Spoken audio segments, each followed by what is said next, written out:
For a couple of months, I did that job within the organization, and straight away I joined the BJP youth wing called Yuva Morcha. Side by side, I started practicing criminal court. I developed my practice. Along with that, I started taking the responsibilities into the BJP youth wing, starting from youth wing Mumbai secretary to youth wing general secretary to youth wing president. In 2002, I happened to contest the first of my corporation election and got elected as a municipal councillor. And then the journey of the elected representative has started. From last 18 years, twice a municipal corporator, once a member of Legislative Council, then MLA, and then second time MLA. In this process, I've taken over many responsibilities like Improvement Committee Chairman, MMRDA member, leader of the House in the BJP into the corporation, then BJP Mumbai President continuously for 2 terms. And lastly, I was the Education Minister, also School Education and Sports Minister. And now I'm the Chief Whip of the party. So it's a long journey. Purely if you'll take the journey into the party, BJP, it's almost 25 years. And as an elected representative, almost 18 years. And apart from that, from RSS till now, if my age is 48, I have come across at least 44, 45 years into the RSS, ABVP and BJP. So my family was humble. They are like my father was working in income tax, got one sister, one brother.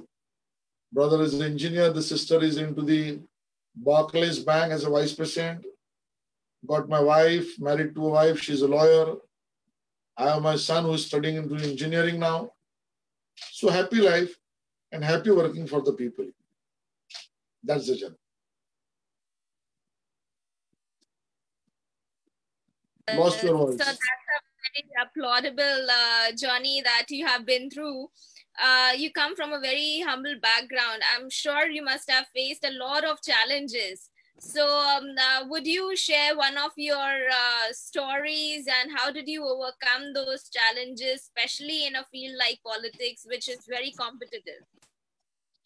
Let me tell you one thing. Challenges only makes the life full of circle.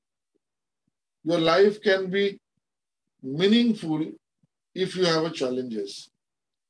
Challenges brings the courage and strength both. The strength to stand for the truth and the courage is to face whatever may be the outcome of the same. So somebody who will say that there is no challenge in my life, according to me, that person's life is like a dead man's life. If somebody says that challenges I don't try to face or avoid, then I feel that person is trying to avoid living in this world. The life should be full of challenges. Then only it becomes meaningful. And therefore I feel, and I have done, I have faced the challenges, I have gone and see that I can achieve the best out of it. When I do that, I get the sense of satisfaction. The challenges were many in my life. As I told you, when I completed my LLB, when I started or decided to start practice in the court of law, I must tell you that I was not having any background where my family was from the lawyer's background or a judicial background. So it was like you are starting your entire career on a fresh ground where nobody is there to support you from front, from back, from side, from nowhere. And that time when you start the practice, the most important thing which you wanted to have is an exposure to stand before the court, to get the brief, to stand for something, to get an opportunity to argue. And at that time when I was having a couple of days or couple of weeks, that time I was getting that feel that I have become a lawyer, but I cannot practice, I cannot stand, nobody is briefing me. And then I realized something, that inviting or waiting for somebody to help you is not proper way. to do your homework so much that people should automatically think and choose you to represent them, and therefore to do your homework, your study more, try to be always on your toes for 24/7. This kind of preaching, if anybody would have given me, I would have not been successful. But when in initial stage, while establishing myself into the court of law in the practice, this feeling, this answer which I got gives me inspiration to come out of it, and which I have seen many times while contesting the elections also. Because when you first time go to the voters, obviously you are not supposed to be known so much by the people at large. And still you wanted them to trust you. And you know, to gain the trust of somebody, it is not an easy task. So what you want is that somebody told me then that you are not going to get second chance to create a first impression. So to create a first impression, you are not going to get a second chance. So your first attempt has to be full meaningful, has to be done with all thoughtfulness, and then you can face the toughest of the issue. So this kind of challenges, whichever comes later on, I have developed my courage and strength out of these challenges. So from lawyer to a political icon, you have served tremendously to Mumbai. What are those causes that you served, and where do you see that corporates and individuals have played a key part in your journey? See, I'll tell you that the contribution or the opportunity which I got to actually do many things for the society is because I was being trusted by the voters, citizens and people. When I was become a municipal councillor, yes, I have done extensive work in the development plan of the Mumbai city, then development plan of the Mumbai city. When I was a BST committee member, I saw that the Human Resource Development Department should be established into the BST. When I was a part of the corporation general body, I have seen I should contribute to see that the heritage structure in the Mumbai city should be protected. Today, whatever profit market we have seen that heritage structure is protected, I can humbly say that then whatever fight I took for at least 2.5 years in front of the mayor and many others, or the lust of the then developers to grab that property, I single-handedly fought for the same. And I feel that I could contribute little bit to the city by protecting that heritage structure.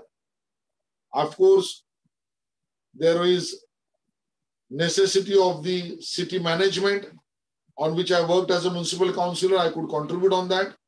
As a MLA and as a municipal councillor, I have tried and see that I should give more attention to my voters, starting from creating new gardens, new roads, new footpaths, to have a better police station, to have a cyber police station, to have a cooperative registrar's office into the constituency, to illuminate, to beautify the beautiful Bandra station, to have the better facade in front of the Khar station. So I can keep on saying that there are so many things which I could do and I'm still doing and I will continue to do.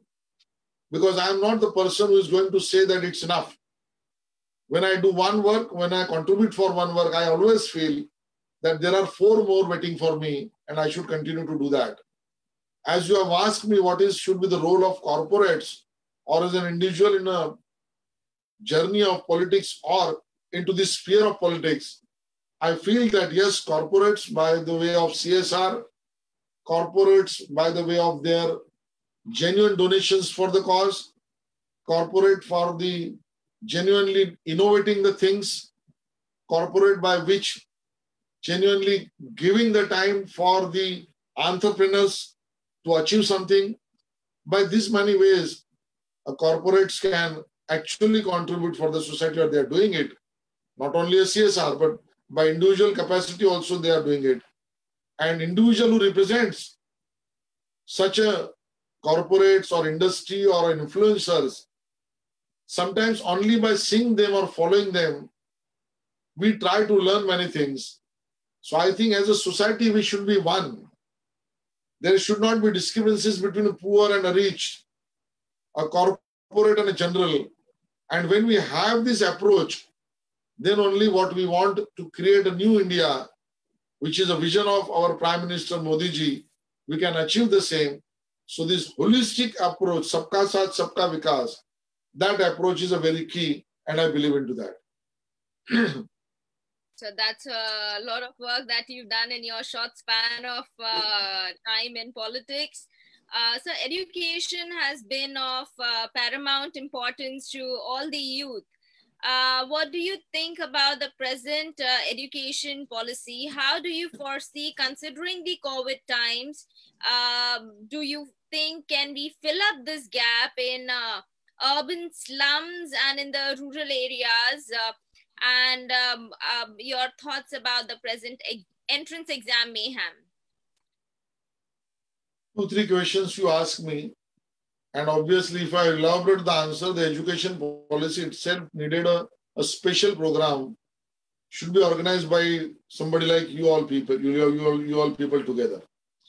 The proposed education policy of the government of India is a path-breaking policy.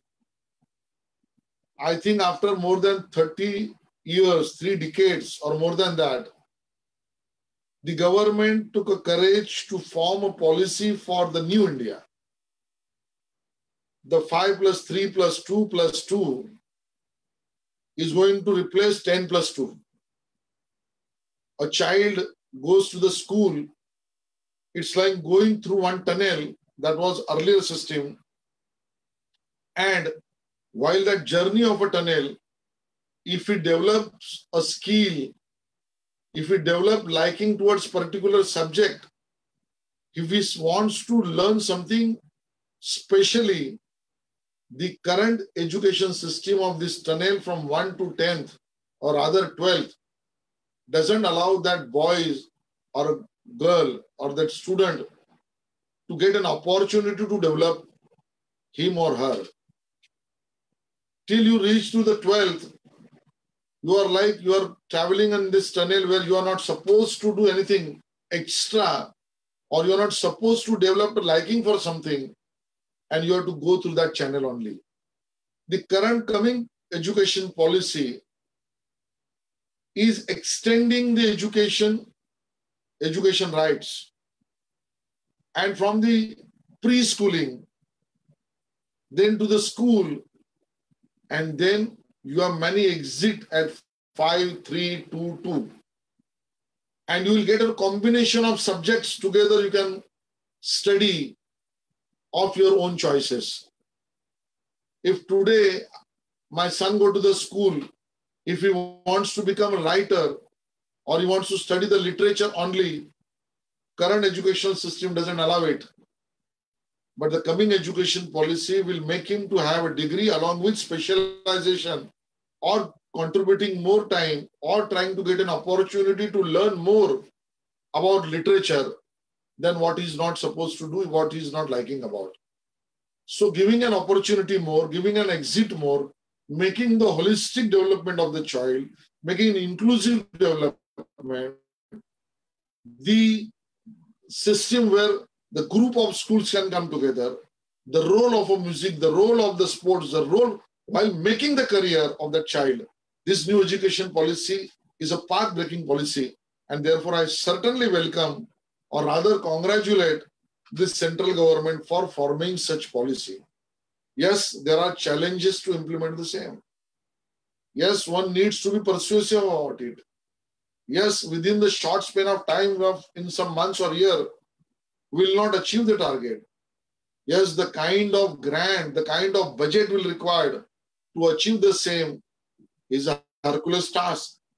And I'm fully convinced that the current Modi government will contribute and all of us will support to see that after certain years, the students from other countries will try and see that they'll study in India. And that should be the challenge for our own generations to achieve their goal and to make the India a hub for educational institutes also for worldwide people to come here. Coming back to the gap between rural and slums and the other part of the country. Unfortunately, last so many years, 30, 40 years down the line, that gap has widened and the people who are unprivileged or staying into unprivileged area was not getting the benefit of the development. Today, from last 4 or 5 years, we have seen, as we have gone to open up the more Janadhan accounts, we have seen 30 odd crore people have been participated from this unprivileged area to have their own bank account by which the inclusive economical growth can be achieved. The same way digitization of the India, the internet reaching at the Gram Panchayat level also, the program taken by the current government is giving or going to give the benefits to achieve the inclusiveness about the study, the civic work, and from the development work to the central agencies can be achieved by this digitalization of the India. And currently proposed the digital health card is also way to bridge the gap between the rich and poor and privileged and unprivileged and try to get everybody the best out of it. The entrance exams like JEE and NEET, as you asked to me, is most needed. We cannot afford to lose one academic year of our children. Yes, we need to follow the SOP. Yes, the organizers need to see that all the arrangement for the disinfectant should be done properly. And I'm happy out of 23 odd lakh students who are going to appear for both the exams, more than 80% students have already downloaded their hall ticket card and they have prepared themselves to appear for the same. I wish them the best luck. I'll request the governments to organize the system in such a way by following the proper SOP in this tough time of pandemic also. Our students should get an opportunity to learn the best and to give the best. Excellent. That's a wonderful message, sir, for all the students and aspiring IITians. Now, Mumbai BMC is the richest and is well known across the globe.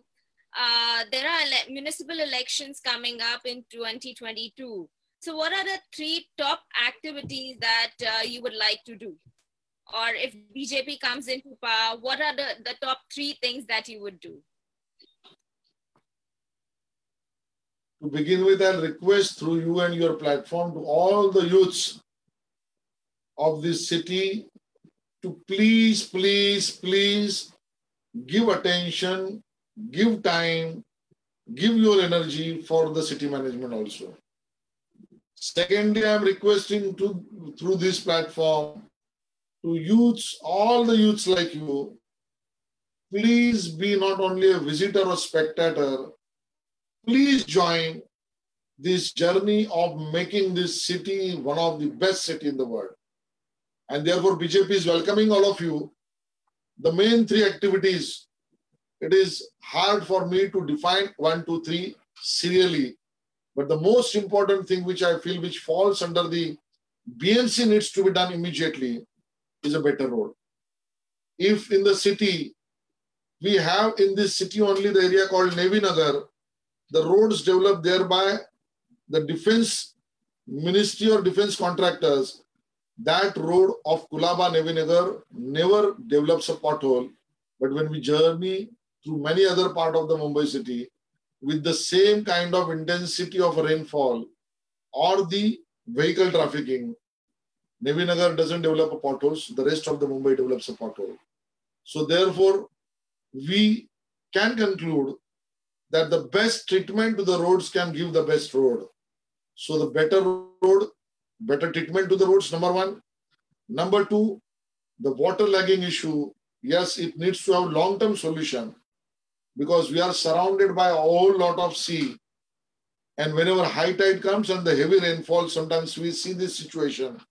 But many times that is not the only cause. the clogged nalas, the ineffective pump stations, the improper topography. So many issues are there. So I will see that if BJP comes into the power, the water logging issue can be addressed well to give the relief to the citizens. So better road and better condition where no water logging. And number 3, a development plan and a city management with proper development control rule, with a proper taxation by giving the relief to the citizen. That would be the third agenda. And there are many more, but these are the first 3 things which I think I would like the BJP to do, and we will certainly do it. So, being a Mumbaite, I completely comprehend to what you say. So what are the opportunities given to the educated youth, and what do you really look in every political aspirant? What are the criteria to give them a ticket? Before answering your prior question, I invited all of you. I say BJP is the only democratic party which is not functioning on somebody's mehrbani. This is not a parivar party. I just don't want to pass a political comment, but you take Congress, NCP, Shiv Sena, MNS, Samajwadi, Mulayam Singh's party, Lalu's party. It is an individual man's party. That party has been formed by either their ancestor family members or they themselves. So somebody is going to successfully do after them is somebody from their own family only. BJP is not so. BJP is the most democratic party where the leadership, your contribution, and your commitment to the ideology and the citizen would make you to lead this party. And therefore, I invite all of you to please contribute yourself by joining this fray of election also through BJP to make better Mumbai for tomorrow. I feel that youths can make the change because the coming changes or the proposed changes, the receptibility of mind, the courage to achieve the same goes with the age. And therefore, eligible youth should be given an opportunity. I firmly believe so. And what are the criteria? Obviously, the contribution to the society, the urge to participate, to commitment to the citizen, commitment to the ideology, try to learn the things. These are all the criteria by which one can judge himself, herself, or himself. Thank you so much. That gives a lot of thought process for all the political aspirants among us. Now, BJP has won the maximum seats under your regime, from MLAs to Corporator. So what has been the success mantra to win an election? Very simple. Have an open mind, have a closed heart, close the eyes and think properly. Less spoken is the best. That is the mantra. Thank you, sir. So what is the role of online tools like digital parliament, and what kind of features do you see that Indian politics will start using in times to come? I believe that's the way by which we have to lead henceforth. We have already wasted enough time because of the less infrastructure, less resources, but now we need to move fast on a digital platform, and all the youths, not only youths, even the aged and elder people have started learning about the same. The people wants to have the news on every second, so they go on platform, on digital platform to see the news also. So I think from the choices to the pleasure, from the study to synergy, everything needs to become on digital platform, and we need to move fast in this direction. Thank you so much for the encouragement. So what is a political legacy that you would like to leave behind and you would like to be remembered for? An honest man, trying to work for the people, a level-headed person, always grounded, and to achieve best which is most needed for the city. I wanted me to remember that. Thank you, sir. We have 3 fireside questions for you. One is on women reservation bill. Should we have it or should we not? Have it. RA, deforestation or afforestation? Afforestation. And Mumbai pollution free or pothole free? Both free. Okay, excellent. At this note, I would open it up for all the audience who are present over here. May I request Dr. Upadhyay to start with his set of questions? Sir, एक परिवर्तन की a wave of change has started now. Earlier, people used to collect money, work together, which we used to call Shramdan. Now that concept of Shramdan has gone away. And we expect our MLA to do everything. Right from a small thing to, and we want that let our PM fix everything, let our MLA fix everything. What is this mentality and how do we get out of it? I think I will not blame the citizens for the same. Unfortunately, if the citizens feel, everybody individual feels that for all practical problems, the answer is only the elected members. That is not so.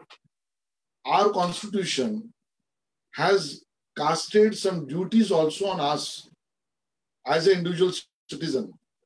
We need to know that also. Over the period, for appeasing the number of voters and to get more number of votes, we come across the politicians, in spite of which party they belong to, Sure, that they're saying yes to everything. When, on a lighter note, many times when we see that if anybody comes to me and say that I wanted a letter for admission written to the president of US, Mr. Trump, I say, yes, I'll give it to you. And that kind of politicians, one has seen that.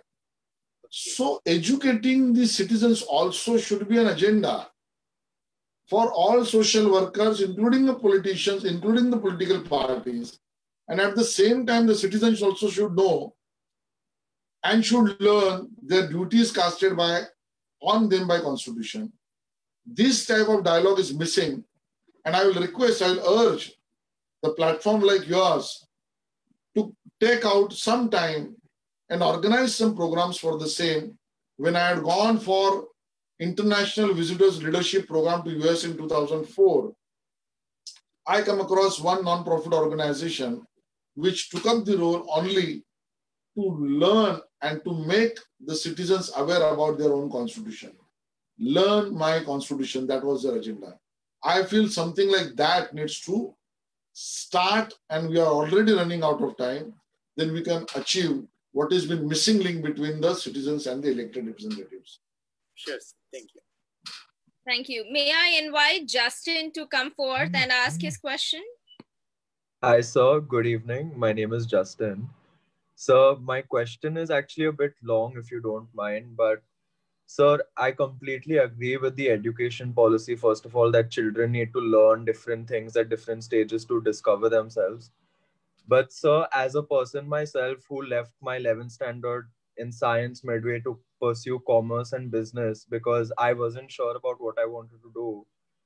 Sir, but now as a person who wants to get into the field of politics with zero connections and only the news I can read everywhere and the awareness that I have based on my own knowledge. So in your words, what path can I follow to get into this field? Which field? So politics. Okay. Into the field of politics. With all humility, I must request you to look at me. I was same like you. No political background. No chhatra chaya of big politician on my head. And still I could achieve it. And I can again request you, as I told to your colleague just now, that there are political parties who belongs to one particular family members. Unlike BJP, BJP is the most democratic party where one can be a member and can become the number one position. With due respect, no family member of Mr. Narendra Modi ji has formed this or founded this party. And therefore, earlier it was Vajpayee ji, now it is Modi ji. And our national president is Naddaji. So Naddaji's family member has not invented BJP. Yes, He has sir. also played the same journey role.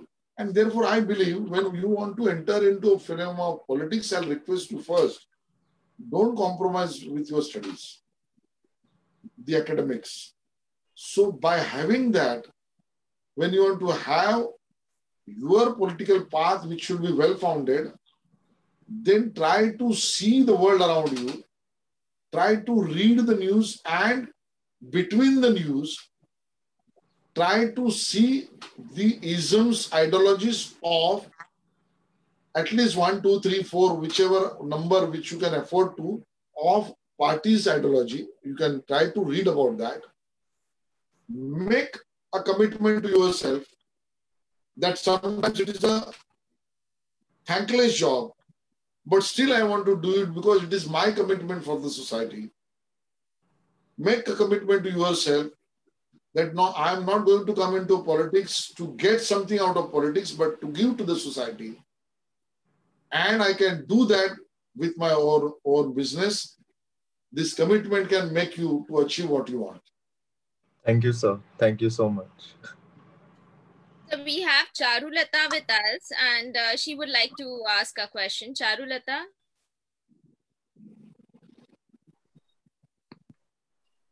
Good evening, sir. So my question is, which is asked in the comment section of the Facebook page.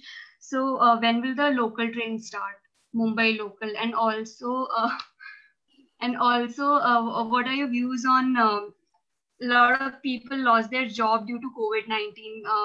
So about employment, what are your views? Both the issues are very relevant. To begin with, suburban railway, the process is very simple. Whichever part of the state wants the suburban railway to start, then that state government needs to make a request or application to the central government. And on that request, the central government can allow and can start the railways. A. When it can start, as you know that we already started towards unlockdown. Slowly from lockdown, we have started towards unlockdown.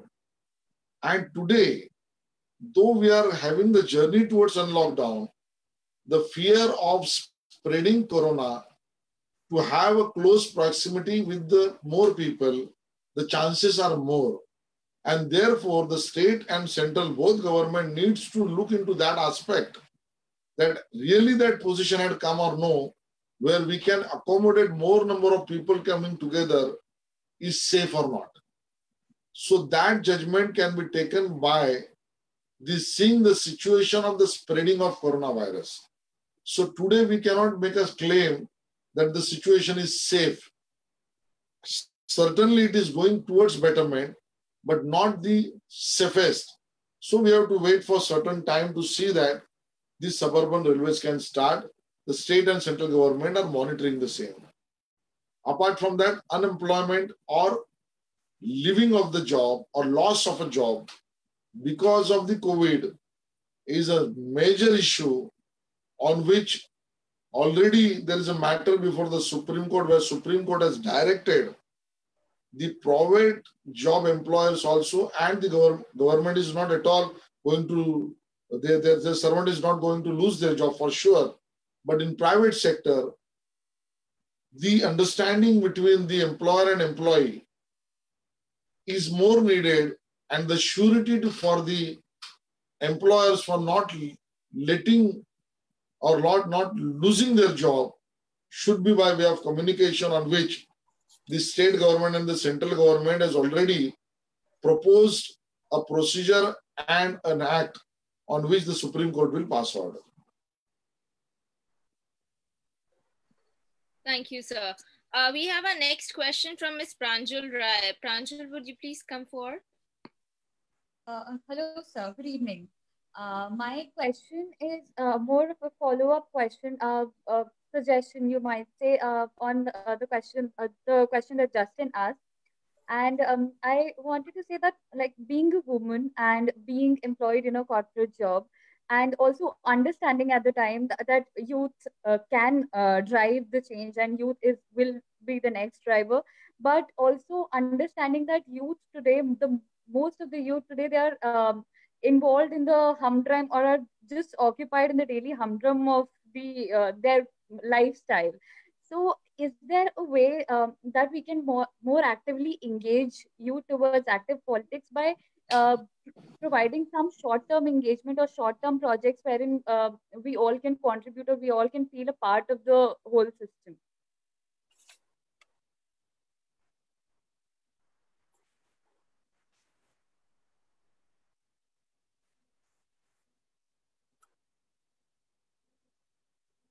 Somehow we have lost his connection.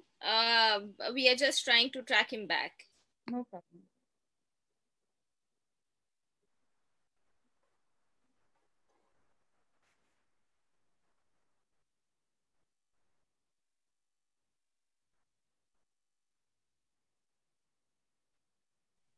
He is here.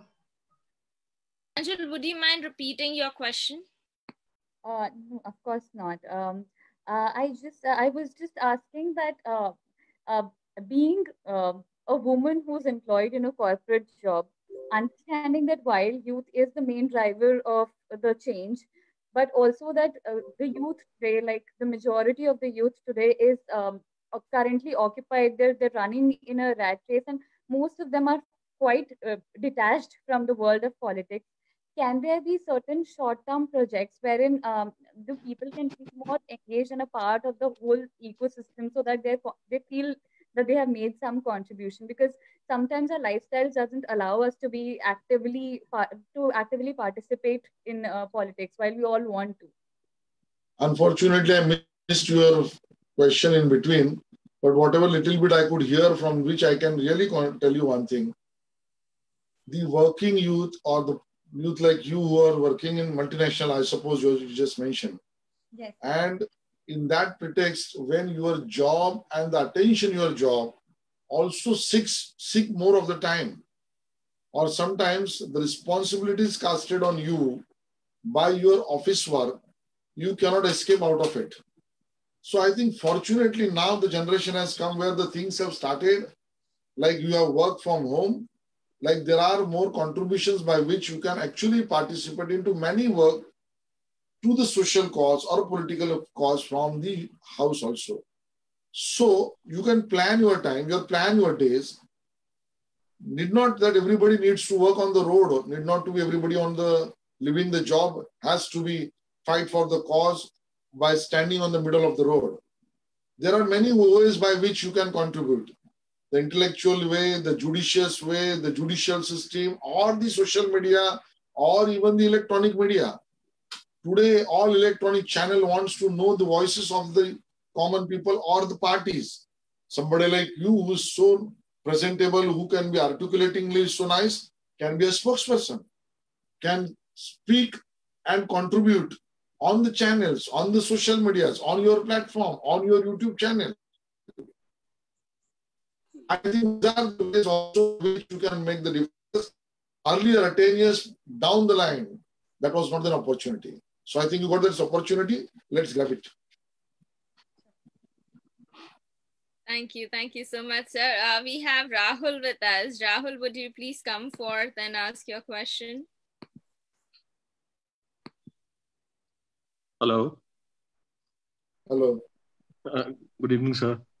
Good Sir, evening. my question basically is that when there is not a clear mandate in any state, the unwanted alliances, like, is it better to have unwanted alliances, be it any party, or it is better to have a re-election, basically? See, there cannot be a standard answer to this. Yes, in spirit, what you are trying to express is that the unholy or unnatural alliances doesn't give the justice to the voter. That your fear in your mind is well founded. But at the same time, when you practically see many times that the fractured mandate given by the people at that particular time is also a mandate. True. We cannot simply say because it has not given a majority, So it is not a mandate. If people feel that, if they are certainly believe in certain portions or certain issues of some parties, then that is also we should need to respect that mandate also.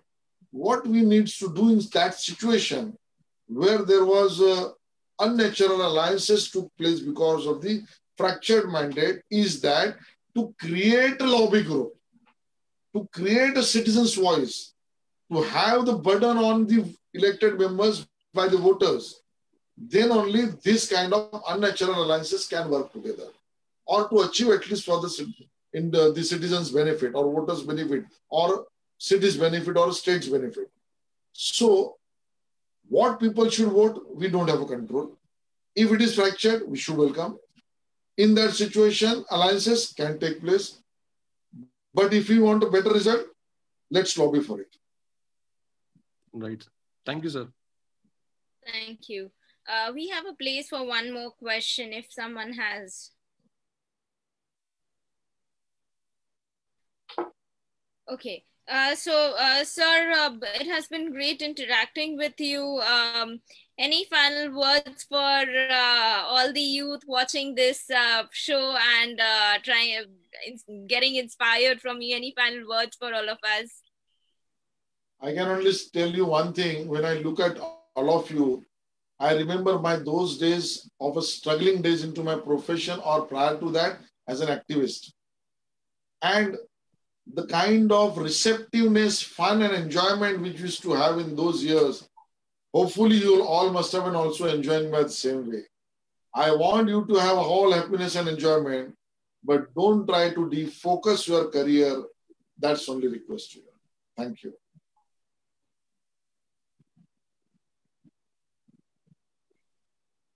Thank you, sir. Maybe take a group picture. May I request everyone?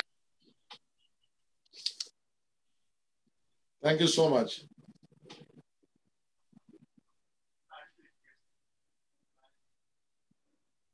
Thank you so much, sir. Okay. I got the picture, so. Thank you. Thank you. Thank you for being there. Thank you, Dr. Padya. Thank you, Pranjal. Thank you, Rahul. Thank you, Justin. Thank you, Mohit. Thank you, Om Namah Shivaya. Thank you. Okay.